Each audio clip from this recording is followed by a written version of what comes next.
Assalamualaikum warahmatullahi wabarakatuh. Bertemu lagi dengan saya, Dr. Hewan Ihsan Sumirat, di channelnya Catatan Dr. Hewan Ihsan Sumirat. Pada kesempatan kali ini, saya akan menjelaskan pantangan apa saja yang dilakukan setelah kucing diberikan vaksin. Apa saja itu? Lihat dulu intro yang mau lewat.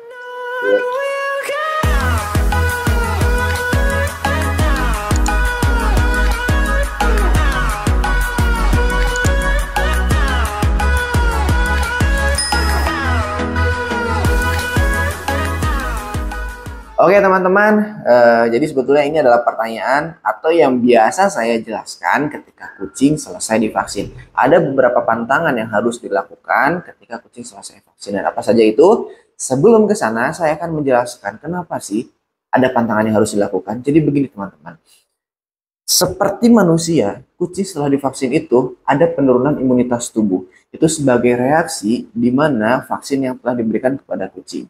Nah, penurunan imunitas tubuh ini itu berlangsung kurang lebih 10-14 hari setelah vaksin. Nah, setelah itu imunitas tubuh akan meningkat kembali. Jadi, kadang-kadang kalau misalkan teman-teman perhatikan, setelah kucing divaksin itu kadang-kadang ada yang lemes, ada yang tiba-tiba demam, ada yang biasa saja, ada yang tiba-tiba murung.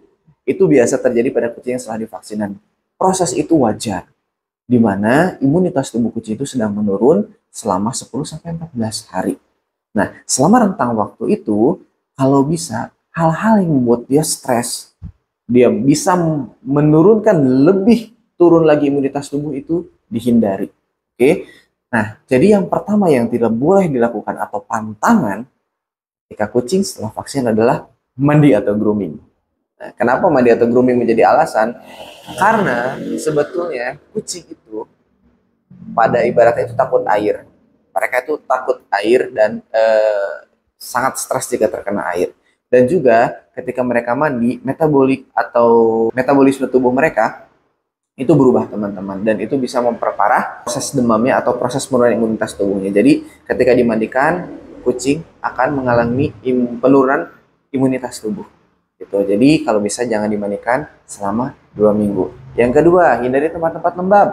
Tempat-tempat lembab itu apa saja, Dok? Yang pertama, kamar mandi, keset kamar mandi, ruang mesin cuci, ruang cuci, itu juga biasanya lembab.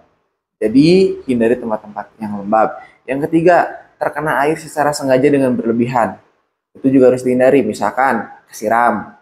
Nah, itu harus dihindari. Yang keempat, hindari dari hujan jika musim hujan. Itu harus dihindari. Karena ketika dia terkena hujan berlebihan, seperti manusia aja kalau kena hujan berlebihan dia flu, apalagi kucing. Itu bisa menurunkan imunitas tubuh secara signifikan. Yang kelima, tolong hindari dari makanan-makanan yang tidak perlu. Itu yang bisa menurunkan imunitas tubuh mereka. Oke, terus yang terakhir, kalau misalkan di rumah itu kan ada ventilasi. Nah, dan jika angin yang masuk ke dalam rumah itu cukup kencang, hindari dari tempat-tempat yang hembusan anginnya kencang. Juga kalau misalkan di rumah nih, Dok, ini biasanya kucing pakai AC nih. Suhu AC-nya diturunin dulu. Jangan terlalu dingin. Dan juga jangan terlalu panas jika memang biasanya kucing itu terkena oleh AC. Biasanya kucing-kucing ras long hair atau berbulu panjang yang biasanya pakai AC di rumah. Di daerah-daerah tertentu tentunya yang di daerah-daerah panas ya.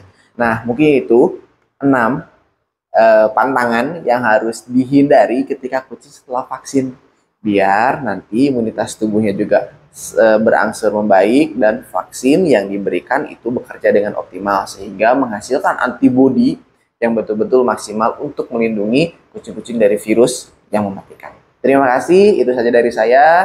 Assalamualaikum warahmatullahi wabarakatuh.